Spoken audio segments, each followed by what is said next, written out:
नमस्कार दोस्तों। आज क्या कह रही ज़िंदगी में मैं एक सतरंगी दस्तरखान लेकर हाज़िर हूँ। अब आप ये सोचेंगे कि क्या मैं फिर से रेसिपीज़ पे बात कर रही हूँ सात्विक भोजन की जिस तरह से की थी। जी नहीं, अब की बार एक बिल्कुल अनोखे तरह की चीज़ है। ये है सतरंगी दस्तरखान।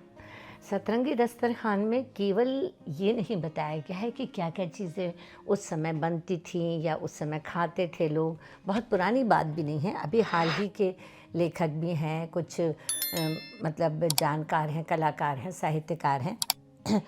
उन्होंने इस खाने के पीछे बहुसांस्कृतिक जीवन भी बताया है।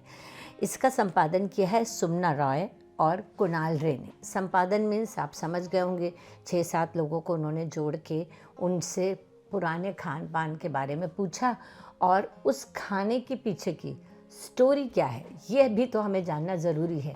आज की जनरेशन ये जानना ज़रूरी नहीं समझती कि हम लोग किस तरीके से भोजन पकाते थे, किस माहौल में पकाते थे और माहौल का भोजन पे क्या असर पड़ता है।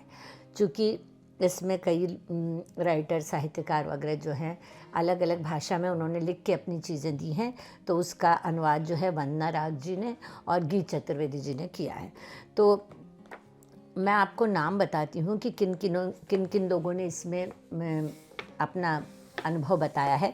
एक है मनोरंजन व्यापारी, जिनके कई उपन्यास निकल चुके हैं, आत्मकथा के खंड हैं, 50 कहानियाँ हैं, काफ़ी चीज़ें हैं। और एक हैं लीला सैमसन, जिनका नाम आपने सुना ही होगा, जो कि भारत की सुप्रसिद्ध नृत्यांगना हैं, नृत्य संयोजक हैं, शिक्षक, लेखक और अभिनेत्री हैं। उन्होंने भी अपने पुराने समय के खान पान के बारे में बताया है।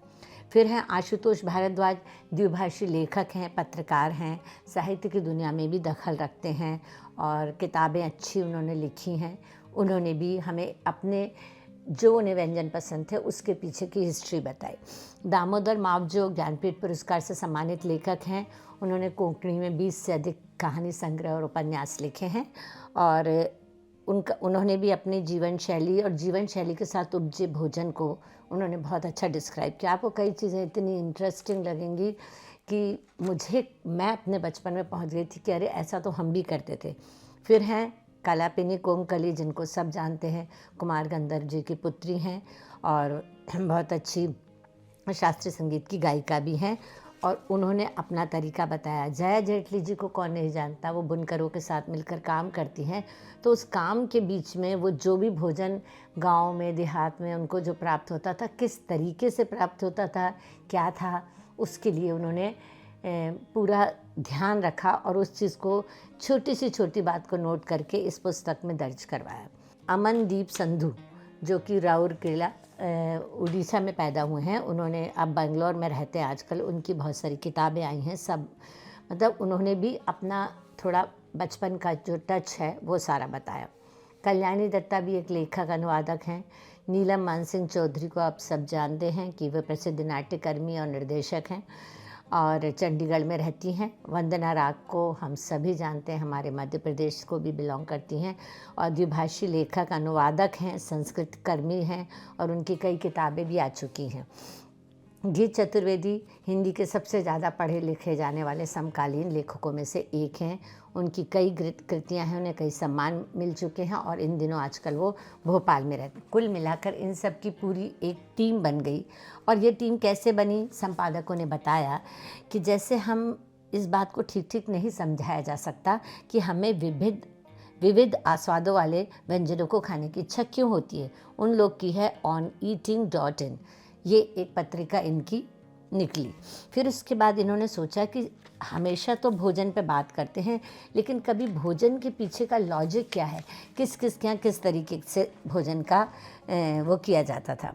तो मनोरंजन व्यापारी जो हैं वो अपने आप को लेखक नहीं मानते, उनकी दशा बहुत ख़राब थी और वो काफ़ी गरीब थे। उन्होंने अपनी मतलब एक चाय खाने में नौकर से एक नौकरी शुरू की थी और उसके बाद वहाँ पर ट्यूबवेल से वो निकालना, फिर उसके बाद पानी निकालना और फिर उसके बाद शादियों में हेल्पर थे, वो हलवाई वगैरह का काम करते थे।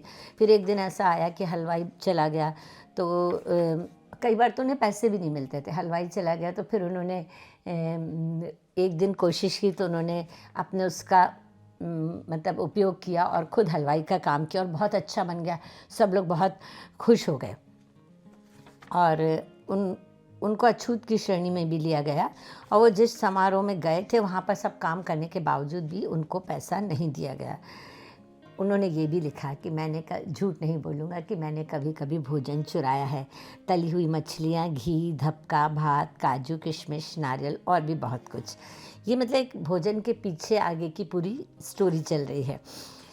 अब ये सारा करने के बाद उनको जब पैसा नहीं मिला तो बोले चलो अब अपन चुपचाप चले जाते हैं। वो बहुत दुखी होकर चले गए। उनको कोई नाम नहीं मिला, काम नहीं मिला और अब वो श्राद्ध का भोजन बनाने लगे। फिर उसके बाद इन्होंने कुछ स्कूल में सोचा कि काम करेंगे, खाना बनाएंगे तो अच्छा रहेगा, लेकिन उन्होंने देखा स्कूल में बहुत बेकार सब्जियां आती थी, सड़ी हुई मछलियां मिलती थी। तो फिर उसके बाद उन्होंने उसमें भी कुछ अपना हुनर दिखाया। फिर इसमें उन्होंने एक मुर्गे की रेसिपी ज़रूर दी है और उसको लिखा है। इसका अनुवाद वंदना राघव ने किया। लीला सैमसन को खाने के किस्से याद हैं, व्यंजन बनाने की विधियाँ नहीं याद हैं। जब वो 70 बरस की हो गई हैं, उनका कहना है कि हमारे नाना के घर में रेलवे विभाग में काम करते थे और वहाँ रहते थे। सूप और बेक्ड व्यंजनों के साथ मटन कोरमा, विंडालू और मछली मोली बनती थी जिसे चावल के साथ खाया जाता था। फिर सूप, कटलेट और स्टू को पाव रोटी के साथ। इनका ये थोड़े अच्छे रिच घर के से थी बैकग्राउंड से, तो इन्होंने लिखा कि मेरी नानी शानदार बेकिंग करती थी। क्रिसमस पर हम लोग को काजू, किशमिश, संतरे के सूखे छिलके, तरह तरह के मेवे कलकत्ता, बम्बई और दिल्ली की दुकानों से आते थे और फिर हम लोग जो है अपनी माँ के पास चले जाते थे। माँ पूरा मुँह खोल कर दिखाती, चावल का एक सूखा दाना बस है मेरे मुँह में, माँ ऐसा कहती थी।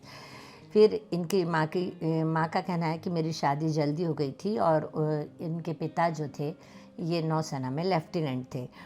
तो अब इनकी माँ ने जब काफ़ी समय बाहर रही, जब लौटी तो महाराष्ट्रियन खाने को अच्छी तरीके से समझने लगी। तो अब महाराष्ट्रियन खाने का इनका टेस्ट आ गया, जिसमें पॉम्फ्रेट की खुशबू पुलाव के साथ इन्हें ये याद है कि कैसे खाया जाता था। और उसके लिए माँ क्रॉफर्ड मार्केट जाकर अचार और मीठी चटनी के लिए कच्चे आम लाती थी। और ये एक बहुत दिलचस्प किस्सा है जो हम सबों के जीवन में गुजरा है। उन्होंने लिखा है कि जब हम 1958 में खड़कवासला चले आए तो हमने पहली बार चूसा का मज़ा उठाया। चूसा क्या होता है? चूसा छोटे चूसने वाले आम होते हैं जिनके अंदर भरपेट रस और रेशेदार गूदा होता था।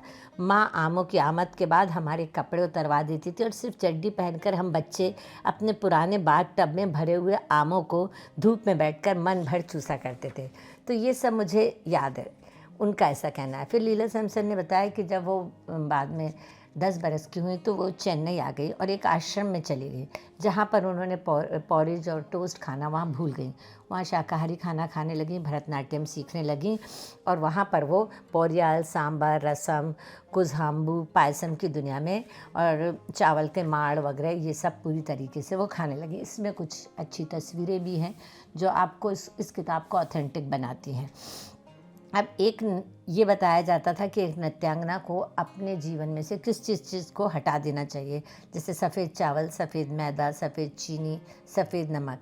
इस तरह से इन्होंने अपना खान पान और भोजन व्यवस्था के हिसाब से नहीं तय किया, इन्होंने अपने कर्म के हिसाब से किया। हम आजकल हर कुछ खाते हैं, पर जो हमारे कर्म, जैसे इनको नृत्य करना था तो इन्होंने कई चीज़ों का त्याग किया और हर चीज़ के पीछे कोई ना कोई लॉजिक था। जैसे ये इन्होंने एक लिखा है कि अध पक्की सब्जी या फल के गुणों से भरा व्यंजन जो कच्चे सलाद के बदले खाया जा सकता है, गुणों से भरा व्यंजन जो जिसमें सुविधा और मन मुताबिक हम अंकुरित अनाज, सूखे मेवे डालकर दही से को फेंट कर खा सकते हैं।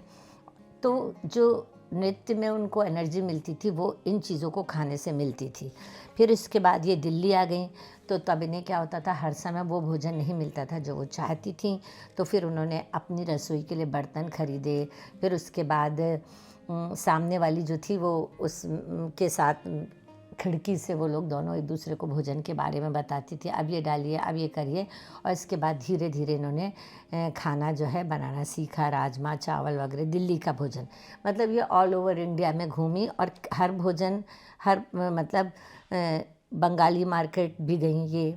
इसके बाद कलकत्ता में वहाँ वो 30 साल रहीं और अब इसके बाद इन्होंने गोलगप्पे, दही पापड़ी, छोले भटूरे, कचौड़ी, टिक्की और अब ये खाना शुरू कर दिया था। तो मतलब कहने का मतलब ये है कि आप जो है कार्यक्रम ख़त्म हो जाने के बाद जो है ये सिर्फ सूप लेती हैं, इसके बाद ये कुछ खा नहीं सकती हैं। तो मैंने कहा ना कि गांधी जी ने कहा है कि उन्होंने कहा कि इंसान को जीवित रहने के लिए मुट्ठी भर अन्न चाहिए। यदि हम अपने शरीर की भाषा समझेंगे तो ही हम सर्वाइव कर पाएंगे। इसके बाद आते हैं आशुतोष भारद्वाज। पांडुलिपियों और बंदूकों की डगर पर रोहू मछली और जलेबी। एक बार एक विद्यार्थी गुरुकुल में पढ़ने जाता है। गुरु अपनी पत्नी को निर्देश देते हैं कि इसे सिर्फ चावल और अरंडी का तेल दिया जाए। आप सोचिए, विद्यार्थी इसे गुरु का आदेश मान भक्त भाव से ग्रहण करता, उसके कड़वे स्वाद पर ज़रा भी ध्यान नहीं देता। कई बरस बाद जब वह थोड़ी सी अनिच्छा जाहिर करता, गुरु कहते हैं अब तुम्हारी शिक्षा पूर्ण हुई, अब तुम बाहरी दुनिया में कदम रख सकते हो। तो ये एक इनका अपने भारद्वाज जी का ये एक लॉजिक है। उन्होंने बताया कि किस तरह से उनकी शिक्षा हुई और वे असम के ब्रह्मपुत्र नदी को पार करके माजुली पहुँचे और वहाँ से उन्होंने रोहू मछली पर उन्होंने अपना ख़ास तौर से ध्यान दिया। उनको एक जापानी फिल्म टेम्पोपो नाम है जो भोजन रस का रोचक विवरण करती है। वो ये सब देखते हैं और उसके साथ जुड़ी चीज़ों को उन्होंने उसमें उसका लॉजिक बताया है कि एक विलक्षण दृश्य में नायक नायिका को एक हल्के उबले अंडे की पीली जर्दी खिलाता है और मतलब ये एक तरीके का उनका कामुकता को लेकर एक सिंबॉलिक चीज़ रहती है, जो मतलब ये बताया गया कि आपके कौन से व्यंजन आपके शरीर में एनर्जी पैदा करते हैं, कौन से व्यंजन बुद्धिमानी बताते हैं, ये सारी चीज़ें इसमें आती हैं। इसमें उन्होंने लिखा है कि भोजन सुख देता है तो शराब ऐसे आत्मीय संवाद संभव करती, जीवन की तमाम गांठें खुल जाती हैं। बढ़िया भोजन आपको संतृप्त करता है, शराब आत्मोद्घाटन की ओर ले जाती है। जब मतलब उनका ये कहना था कि शराब में धुत अजनबी उनकी मेज़ के करीब आकर बैठ जाया करते थे और उनसे पूछते थे you are a quite Indian aren't you. तो उनके ऊपर से इस तरीके का उनको मतलब अपमानित करने का एक वो रहा भाव उनको मिला। ये कहानी एक यहूदी का मार्मिक आलाप है। काफ़ी समय तक, इतने दिनों तक यहूदियों के बीच रहने के बाद और वो अपने एक स्मरणीय भोजन के बारे में बताते हैं जो नक्सल आंदोलन, भारत का सबसे लंबा हिंसक आंदोलन जो चला, ये उन सब चीज़ों का भी वर्णन करते हैं कि किस माहौल में वो क्या भोजन कर रहे थे। मतलब अपने प्लाटून के साथ उन्होंने उस समय जो मटन बनाया था वो उन्हें अभी तक याद है कि किस तरीके से बना। और साइकिल से एक आदमी उसके बाद मटन के बाद कई दिन की पुरानी पड़ी सूखी जलेबियां लेकर आता और सब वो मिलकर खाते हैं, क्योंकि ये सब नक्सल शिविरों में पुलिसिया हमले के भय मंडराते भय के साथ जी रहे थे, तो वो भी उन्हें अमृत लग रहा था। अब आते हैं दामोदर मावजो, जिन्होंने हमें पाव रोटी का जायका बताया है। उनका कहना है छोटी सी रास्ते में वो सफ़र पे जा रहे थे, तो रास्ते में छोटी सी जगह पर उनके पास सार्डिन मछली थी और उन्होंने पाव की खुशबू आई। उन्होंने कहा कि पाव दे दीजिए। उन्होंने कहा कितने चाहिए? इन्होंने 15 मांग ली। तो उसने कहा कि उसने कागज़ में लपेट के दे दी, पर इनके साथ बहुत लोग थे। वो दोबारा गया तो बोले बस अब तो ख़त्म हो गई और ये ख़त्म होने वाली जो हैं दूसरे होटल में चली जाएंगी। वो उस पाव के पीछे दौड़ते हुए दूसरे होटल गए। वहाँ उन्होंने उनको शराबी को शराब दी और उससे पाव खरीदी। तो वो जो पाव की खुशबू है आज भी वो उनके दिमाग में भरी हुई है। क्या अब हम ये सोचेंगे कि पाव भी कोई खाने की चीज़ होती है, पर सावन के महीने में हर स्कूल में भजन गाने का रिवाज था। 11:30 के बजे लगभग ओवन में पाव पकने की गंध मोहल्ले में फैल जाती थी। बाज़ार में 2 खौंड थे, एक कामिल का, दूसरा जैक पिदादी का। कामिल जो है 9 बजे पाव रोटी बनाना शुरू करता था और इस तरह से पूरा गांव में 2 थे, ये पूरा गांव, गोवा के गांव की बात हो रही है, इकट्ठा हो जाता था और इस तरह से पाव का। और फिर उसके बाद ईरानी रेस्टोरेंट गए बॉम्बे में, तब इन्होंने मस्का ब्रेड का खूब सारा मक्खन लगा के खाया। और गोवा में पारंपरिक कायलौदी, भाकरी, डोसे, बहुत सारी चीज़ें थी। तो उन्होंने इसके पीछे सारी कथा बताई है कि जब पुर्तगाली गोवा आए तो वे अपने यूरोप की ब्रेड के बिना कल्पना नहीं कर सकते थे। इसलिए कौन था वो व्यक्ति? उसी गांव का एक मेजॉर्डा था जो उन्होंने पूछा कि अब हमको कौन बना के खिलाएगा। तो गोवा में पाव का मतलब शुरुआत सबसे पहले गोवा से हुई। उसके बाद चाय के घुट के साथ मैनुअल अपने पेशे से जुड़ी बातें भी बताते हैं कि कैसे वह घुटने तक के गाउन पहनकर सुबह सुबह पाव रोटी की टोकरी सर पर लेकर निकल जाते थे साइकिल पर और पाव बेचा करते थे। हम उसे पाव वाला कहते थे। तुम उसे पोदेर क्यों बुलाते हो? पोदेर जो है एक कोंकणी शब्द है, इसलिए बुलाया जाता है। फिर उन्होंने शाम को उनको फर्न बताई, भट्टी देखने का मन था उनका, वो उन्होंने दिखाई। ट्रेन में बनने वाली पाव जो है सबसे पहले तैयार होती है, ये उन्होंने बताया। पाव की स्टोरी बहुत लंबी है और मेरे ख्याल से ये आपको खुद इसको पढ़ना चाहिए। बहुत ही इंटरेस्टिंग है कि आपको खाते खाते शायद मुंह में पानी आ जाए। फिर पाव के बाद उन्होंने केक भी बनाया और उसके बाद केक के अंदर उनको इनाम में सोने के सिक्के भी मिले। फिर आती है भानुकुल का रसोई राग। ये हैं कलापिनी कोमकली, कुमार गंधर्व की पुत्री और संगीत की जानी मानी। एक जानी मानी कहावत है कि सुबह बनारस, शाम अवध और शबे मालवा, यह वह भूभाग है जहाँ की आबो हवा प्रदेश के दूसरे भागों की तुलना में शीतल, संतुलित और रम्य है। तो मेरा जन्म ऐसे मालवा में हुआ, उनका ये कहना है, जहाँ चारों ओर इनको संगीत के स्वर सुनाई देते थे। इनके बाबा जो थे कर्नाटक में जन्म लिया था, तो शुरुआती दौर में इनने कर्नाटक का भोजन किया। फिर मालवा, देवास में आकर ये लोग बस गए। तो बाबा की तबीयत ख़राब ना हो, इसको देखते हुए जो है उन्होंने संगीतकार का घर होने के कारण भोजन में कभी भी खट्टी चीज़ें जैसे इमली, नींबू, जामफल, खट्टे अंगूर का परहेज रखा गया। हाँ, अचार मुरब्बे का वो यूज़ करते थे। पाक कला की उनका कहना है, हमारे घर में बहुत दौड़ नहीं होती थी, पर जो इनके घर में एक दाई थी नूर बानो, नूर अम्मा जिन्हें बोलते थे, वो अपने तरह तरह की चीज़ें बनाती थी अब, और वो सिखाती भी थी कि पहले तेल गरम करो। फिर उन्होंने चिमटा बताया, काफ़ी चीज़ें बताई। उन्होंने अपने आई के हाथों से बनी हुई आमटी, आमटी एक विशेष तरह की खट्टी मीठी दाल होती है जो आज भी खाई जाती है। मैंने भी उसे अपनी महाराष्ट्रियन दीदी के वहाँ पर चखा है उसे। फिर उसके बाद ये लोग केरल आ गए, तो वहाँ पर केरल में आने के बाद उनका ये भातखंडे संगीत पद्धति पे से भी इन्होंने सीखा। तो खाने, इसमें एक अलग शास्त्र भी है कि खाने की थाली को कैसे परोसा जाता है। भोजन बनाना ही केवल कला नहीं है, उस थाली को कैसे परोसा जाता है।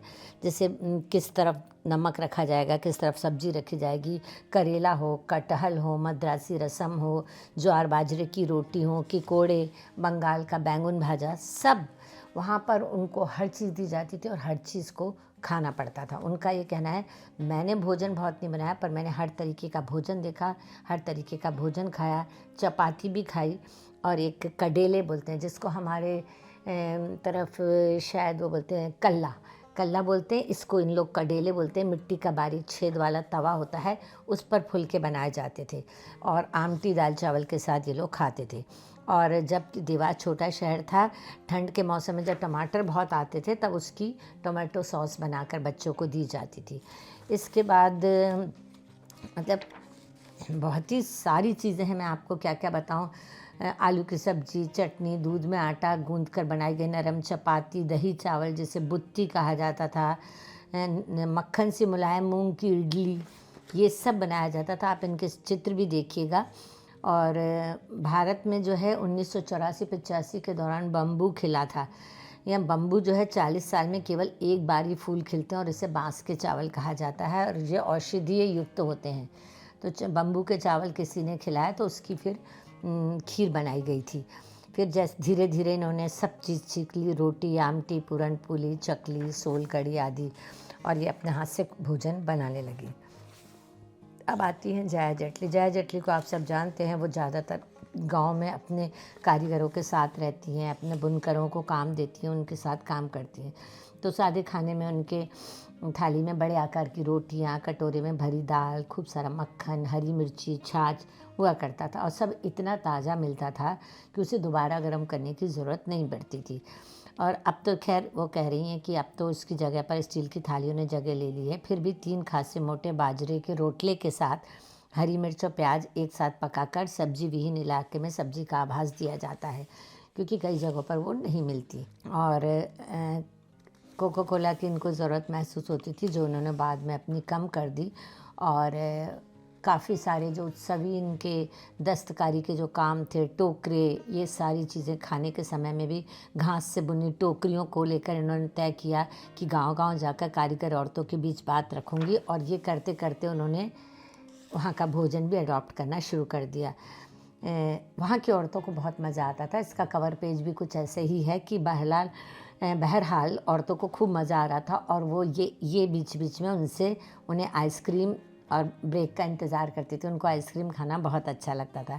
बाटिक के काम के लिए ये श्रीलंका जाती थी। वहाँ पर भी उन्होंने ढाबे में तरह तरह के व्यंजन खाए, और एक यहाँ का इन्होंने अपने ढाबे का वर्णन किया जहाँ पर उन्होंने भुने हुए आटे, सूजी, मसालों से बाटी और चूरमा, ये सब उन्होंने खाया। फिर इसके बाद ये क्योंकि मालवा में पूरा घूम रही हैं, तो ये चंदेरी गईं। फिर वहाँ से भी उन्होंने बुनकरों से साड़ियाँ वगैरह ली। उसमें उन्होंने मटन करी, और फल खाने का मन है तो वहाँ पर आम, तरबूज, केले, उन्हें सब मिला। वैसे ये यूनेस्को गई थी उड़ीसा के, तो उन्होंने कहा कलाकार मृदुभाषी होते हैं, और यूनेस्को में कलाकारों का गांव के नाम से विख्यात पहचान है। पर वहाँ पर प्याज लहसुन नहीं खाते थे ये लोग। अपने साथ चूड़ा ले गए थे और छोटा प्रेशर कुकर, राइस कुकर रख के ले गए थे, जिससे वे वहाँ पर ये बना लेते थे। जम्मू कश्मीर में भी एक शिल्पकार का घर ढूंढ रही थी, और वहाँ ये पहुँची। तो वहाँ पहुँचने से पहले ही इनके लिए नमकीन, मीठे बिस्किट, केक, भुना हुआ चिकन, ये सारी चीज़ें इनको मिल गई। सीख कबाब वगैरह, गोश्ताबा, इसका माहौल भी उन्होंने बताया। वो लोग काम करते जा रहे हैं, सारे के सारे बैठे, उनके टिफ़िन के डब्बे इतने आकर्षक होते थे। इन सब के फ़ोटो आपको देखने को मिलेंगे। और वो सर पर सफ़ेद साफ़ा बांधते थे, सफ़ेद कुर्तों के साथ सफ़ेद बुर्राक धोती पहनते थे, और हर व्यंजन केले के साथ साफ़ करके इनको दिया जाता था उसमें भोजन। और अब इनका भी वर्णन काफ़ी है। वंदना राग जी ने इसका वो किया है अनुवाद। और शिल्पकारी की यात्रा में इन्होंने, समझ लीजिए, हर प्रदेश का व्यंजन चखा, और विदेश में भी। अच्छा, अब सबसे इम्पॉर्टेंट चीज़ आती है लंगर। किसान नहीं तो खाना नहीं, आंदोलन की धड़कन। अमनदीप संधू ने लिखा है, यानी समझ गए होंगे आप कि जिस समय करनाल के पास बस्तारा टोल प्लाजा पर 28 अगस्त का दिन था, किसान इकट्ठा होकर हरियाणा के मुख्यमंत्री एमएल खट्टर का विरोध कर रहे थे। अब किसान जहाँ जाता है, आप जानते हैं, अपने रहने खाने की व्यवस्था करता है। जब बढ़ता गया आंदोलन तो उसकी पूरी दशा उन्होंने बताई है, और सबके लिए वहाँ खाना, पानी, चाय, और धीरे धीरे उन्होंने तंदूर लगा लिए। और लंगर की प्रथा में ये है कि सबको काम करना होता था, कमाना होता था, और सबके लिए भोजन बना के उसको परोसना होता था। तो इसके लिए अमरप्रीत सिंह कहते हैं कि पुलिस हमसे पानी की बोतल लेने भी कतराती थी, हम पुलिस को भी पानी देते थे, पर हमारे यहाँ लंगर जो है उनके यहाँ पवित्र चीज़ मानी जाती है। लंगर थोड़ा सा ज़मीन पर थोड़ा भिन्न तरीके से होता है। इसमें लंगर में सादा खाना परोसा जाता है, चपाती, दाल, और कभी कभी रसेदार सब्जी, और पूड़ी, आलू, कभी कड़ी चावल, राजमा चावल, सरसों, गाजर का हलवा, आटे के लड्डू वगैरह। आंदोलनकारियों ने ना सिर्फ उनने अपना खाना जुटाया, बल्कि 3 वक्त का बच्चों को खाना वो किया, और एक बार में 600 रोटियां और पूड़ियाँ बना लेती थी। चुस्त टीम होती थी। कॉफ़ी मशीन 40 लीटर कॉफ़ी बना लेती थी। मतलब कितना बड़ा आंदोलन था। और उस पूरे बड़े आंदोलन में इन्होंने सबों को भोजन कराया, जितने लोग वहाँ थे। और बड़ी बड़ी वॉशिंग मशीन वगैरह जो हुआ करती थी, उनमें दूध, दही, लस्सी डाल के, उनकी लस्सी मठा, उसके बिना भी लोग रह नहीं सकते थे, वो इन्होंने उसका यूज़ किया। सांचों का किस्सा क्या है? कल्याणी दत्ता। अब ये कल्याणी दत्ता जो है सांचों का किस्सा बता रही हैं, और आंगन में बैठी हुई हैं, एक एक आम उठाती हैं और हथेली में दबाकर उसका रस निकालती हैं, और इस रस को एक तेल चुपड़े हुए सांचे में डालती जाती हैं। जब परत की मोटाई अच्छी हो जाती है तो सांचों में रस डालना बंद कर देती हैं। इसके बाद इन सांचों को थाली के ऊपर रख कर सूखने के लिए डाल देती हैं। इसको कहते हैं आमशोत्तो। आमशोत्तो यानी पारभासी, स्वर्णिम, खट्टा मीठा, हल्का लसलसा सा पापड़। अब ये आपको हर चीज़ में यूज़ करने के लिए मिलता है। इसी तरह से ये बंगाल की बात हो रही है। और आमशोत्तो के बाद इन्होंने कई किलो संदेश किस तरह से तैयार होता है, किस तरीके से तैयार होता है, किस माहौल में कैसे बनाया जाता था, क्या क्या उसके बर्तन होते थे, और पत्थर के छाछ से परंपरा इनकी फिर से जीवित हुई। कांसे की थालियाँ, कटोरियों में, पत्थर की कटोरियों में फल दिए जाते थे, और बंगाली घरों में भोजन के बाद मीठा खाने का रिवाज था, तो दूध से बनी हुई ही मिठाइयाँ बनती थी।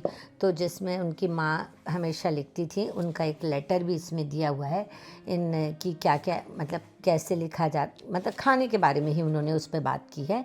और फिर उसके इनका भी पूरा वर्णन आपको पढ़ना पड़ेगा क्योंकि बहुत प्रसंग लंबे हो रहे हैं। अब अमृतसर का अमृत भोज आता है नीलम मानसिंह चौधरी के में, जबकि नीलम मानसिंह चौधरी के पिताजी डॉक्टर थे और पीएचडी कर रहे थे। उस समय वह MS बैटरी नामक जहाज़ पर सवार होकर विदेश चले गए, इंग्लैंड में। ये लोग बहुत बाद में गए और बाद में जाने के बाद इनकी माँ ने काम करना शुरू किया, जिसमें इन्होंने BBC पर छोले भटूरे की रेसिपी बताई। फिर लंदन जब पहुँचे तो वहाँ काफ़ी ठंडा था, तो उन्हें मछली, चिप्स वगैरह ये सब खाने को मिला। अमृतसर आकर इन्हें बहुत अच्छा लगता था क्योंकि यहाँ पर मंगल दी मच्छी, नॉवेल्टी की आलू पूड़ी, बंसल के घी से बने मोतीचूर के लड्डू, ये सब उन्हें खाने को मिले। इन्हें याद है कि इनके घर में कपड़े, बर्तनें, आलू, प्याज, किताबों और तस्वीरों से भरी हुई कई गठरियाँ पड़ी रहती थी। फिर उसके बाद इनकी माँ को थोड़ी सफाई की भी झक थी और रसोई में किसी का डिस्टर्बेंस नहीं चाहती थी। इनके पिता चाहते थे कि इनको मक्खन, घी, दूध और लस्सी मिले और जिससे कि पौष्टिक भोजन जिसे कहते हैं। और इनको थोड़ी सी आदत हो गई थी बेकिंग वाली चीज़ों की, हॉट केक, अखरोट की ब्राउनी, नारियल के क्रंच और क्रीम पफ रोल आदि। तो इनके नाना नानी विस्की पीते थे, ताश खेलते थे, ये भी इन्होंने बताया है। और तंदूर में पकने वाली रोटियों की खुशबू इन्हें आज भी याद है। और इनके माता पिता चूँकि दोनों अलग अलग पृष्ठभूमि के थे, तो भोजन भी अलग अलग आया और माँ ने दोनों तरीके का उनकी भोजन बनाया। स्वर्ण मंदिर का भी इन्होंने जिक्र किया है। स्वर्ण मंदिर के पास कपड़े बेचने वाली और खाने पीने का सामान बेचने वाले कुछ ऐसे खुलेआम छोले कुलचे बिकते थे। ऊपर छत से टोकरियां लटका दी जाती थी, उसमें छोले कुलचे रख दिए जाते थे। स्वर्ण मंदिर के पीछे ठीक केसरदा ढाबा हुआ करता था, जहाँ का 7 परतों वाला पराठा बहुत मशहूर था। फिर किस खाने को किस चीज़ के साथ खाया जाए, ये सब नीलम मानसिंह चौधरी ने बताया। और हमारी वंदना जी अपनी मध्य प्रदेश की उन्होंने बात की है, प्रसंगवश आ गया तो उन्होंने कहा है कि मुझे दाल भात भुजिया पे बात करनी है। तो दीपावली पे उन्होंने नए मटर, फूली कचौड़ियाँ वगैरह सब की। और माँ बोले सुबह सुबह उठाती थी, कहती थी आज सत्तुआनी है 14 अप्रैल के दिन, सत्तू से मुँह झुटाओ। थाली में थोड़ी थोड़ी मात्रा में सत्तू पानी और सबको वो खाना ही पड़ता था। मुझे भी याद है कि हम लोग को संक्रांति के दिन जैसे तिल खाने होते हैं, तिल का उपटन लगाना होता है, इस तरह की उन्होंने बहुत सारी बातें की हैं। पर उनको ये जो दाल चावल और उसमें नमकीन भुजिया डालकर खाने का जो है बहुत अच्छा लगा उन्हें ये वाली चीज़ें। जब बड़ी हो रही थी तो ये माँ इनके लिए खूब सारा सामिश खाना पकाती थी और मीट भी पकता था। आप सब पूछते भी थे कि आप लोग तो ब्राह्मण हैं, शाकाहारी हैं, फिर इतना अच्छा मीट कैसे पकाती हैं मिसेस तिवारी, कि आप अपने बच्चों को मांसाहारी बनाना चाहते हैं। पिता कहते थे हमने तय किया है कि बच्चे जो खुद खाना चाहें वो खाएं। और इस तरह से खाना मतलब आपके घर का वो नहीं है। इनकी एक सहेली बहुत दूर से आती हैं और आते कहती हैं आंटी मुझे आपके हाथ के बस वही दाल भात खाने। और दाल भात बनता और सत्तू का चटकारेदार चोखा बनाती। चोखे में भरवा मिर्च के अचार का मसाला होता था। अगर सोचते हैं कि बिहार के हैं लिट्टी पसंद होगी, वही खाते होंगे दिन रात, लेकिन माँ को लिट्टी इनकी पसंद नहीं थी। पर ये सारी चीज़ें मिलाकर वंदना राग ने बहुत खूबसूरत पिक्चर क्रिएट की है और मैंने लेखक अनुवादक का परिचय आपको दे दिया है। पुस्तक में से चित्र आपको योगेश जी बताएंगे। और इस तरह से हमारा सतरंगी दस्तरखान आपके सामने पेश है।